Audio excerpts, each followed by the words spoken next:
Shalom saudara-saudaraku kekasih. Bertemu lagi kita di dalam program ROR TNI Malaysia.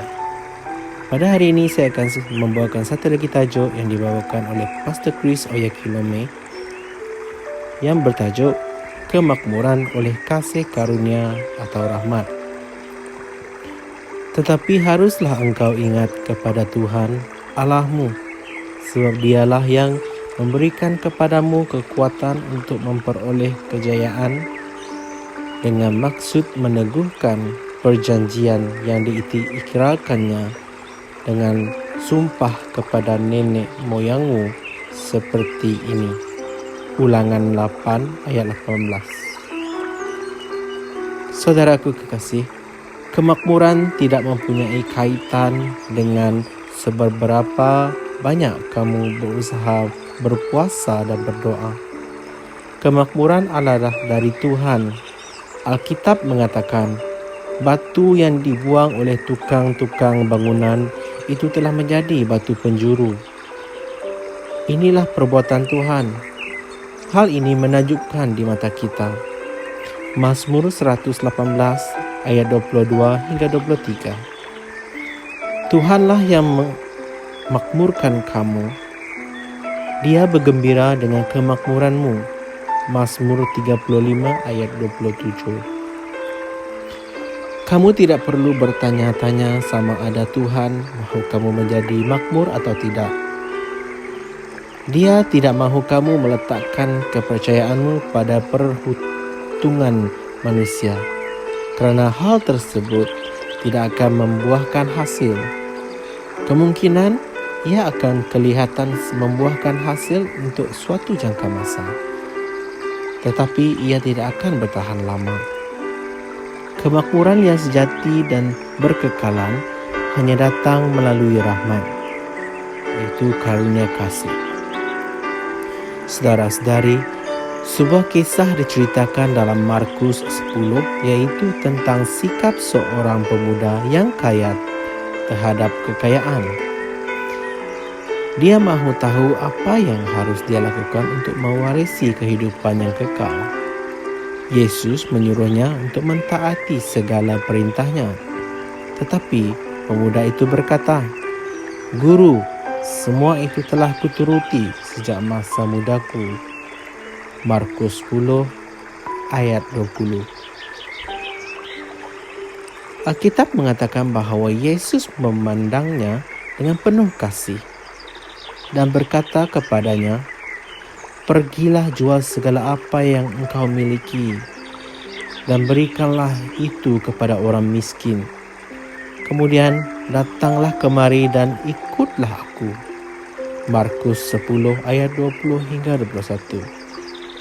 Apabila pemuda itu mendengar kata-kata Yesus, dia berlalu pergi dengan muka yang sedih. Dia teringat dengan hartanya, kerana Alkitab mengatakan bahawa dia memiliki harta yang sangat kaya, atau seperti yang dikatakan oleh seseorang dengan tepat, hartanya yang kaya itu telah menawan dia. Saudara-saudari, Yesus kemudian melihat sekeliling dan berkata kepada murid-muridnya, "Alangkah sukarnya bagi orang yang kaya masuk ke dalam kerajaan Allah." Markus 10 ayat 23. Yesus mahu mereka memahami bahawa keselamatan tidak akan diperolehi dengan wang mereka atau dengan harta yang kaya, tetapi dengan roh Tuhan.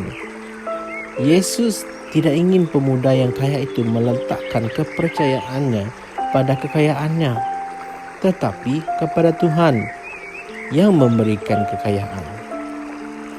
Ayat Injil pembuka kami mengatakan, "Tetapi haruslah engkau ingat kepada Tuhan Allahmu, sebab dialah yang memberikan kepadamu kekuatan untuk memperoleh kejayaan." Kemakmuranmu tidak bergantung pada mana-mana orang, perniagaanmu, sistem dan kerajaan di dunia ini atau ekonomi, tetapi pada Tuhan ia adalah melalui rahmat-Nya, yaitu kasih karunia-Nya. Sekarang kamu dapat mengerti mengapa Dia mengatakan sedemikian. Dalam 2 Korintus 9 ayat 8, dan Allah berkuasa melimpahkan segala kasih karunia-Nya kepada kamu, supaya kamu senantiasa berkecukupan di dalam segala sesuatu, dan malah berkelebihan di dalam pelbagai kebajikan. Kuasa yang Allah berikan kepada anak-anak-Nya untuk mendapatkan kekayaan adalah kuasa rohani dan bukannya kuasa politik atau kuasa ekonomi. Inilah kuasa yang Dia berikan kepada setiap orang Kristian untuk menyebarkan kebenaran Tuhan. Puji Tuhan. Baiklah saudara-saudari, di sini ada satu lagi pengakuan.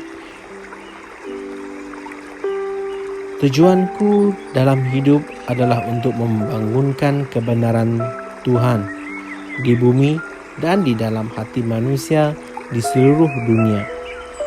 Dan aku diberkati dengan segala sesuatu yang aku perlukan dalam kehidupan yang sahih. Oleh itu, aku bertekad untuk memajukan agenda Tuhan, menyebarkan kebenarannya dengan masa dan sumbanganku demi kemuliaan-Nya. Amin. Baiklah saudara-saudari, di sini ada satu lagi renungan tambahan bagi rujukan kita sendiri.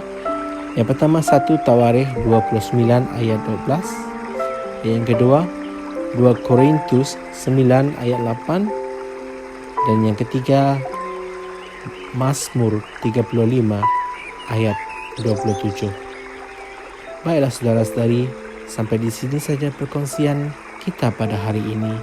Semoga kita bertemu lagi di lain hari. Tuhan memberkati.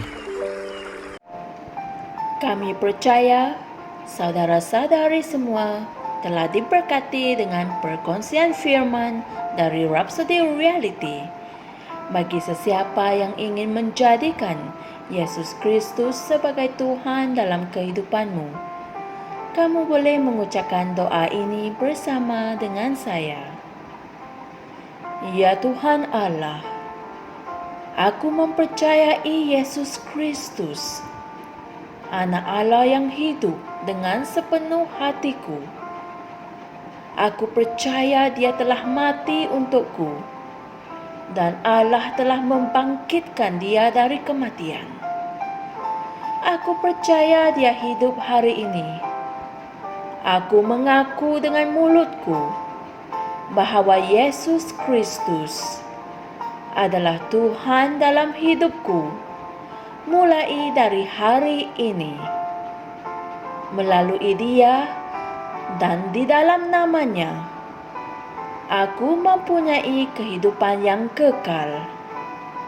Aku telah dilahirkan semula. Terima kasih Allah kerana menyelamatkan jiwaku. Aku sekarang adalah anak Allah.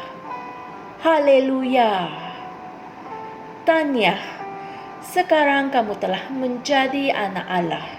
Untuk apa-apa sebarang pertanyaan atau untuk mendapatkan lebih banyak maklumat mengenai bagaimana untuk bertumbuh sebagai seorang Kristian, Anda semua boleh hantar mesej di akaun Facebook kami atau email kami di tni.msia@gmail.com.